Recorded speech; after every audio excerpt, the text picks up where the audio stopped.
క్షమాపణ చెప్తే కూడా పోయేటువంటిది కాదు, అది క్షమించరానటువంటి నేరం.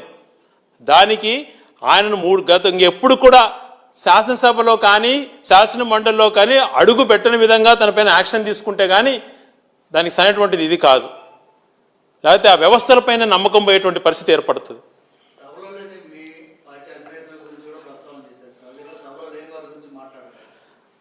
అది వాళ్ళకు సంస్కారం లేదు అన్నటువంటి ఈ విషయం పైన గమనించుకో. సభా సాంప్రదాయాలు ఏ రకంగా పాటించరు అన్నటువంటిది ఒక్క పాయింట్లోనే అర్థమవుతుంది.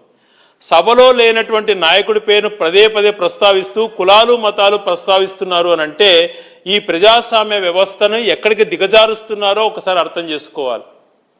ఏ రకంగా అంత పాతాలోకానికి తొక్కేస్తున్నారు వ్యవస్థను. ఇది వాళ్ళ యొక్క విజ్ఞతకే వదిలేస్తున్నాం.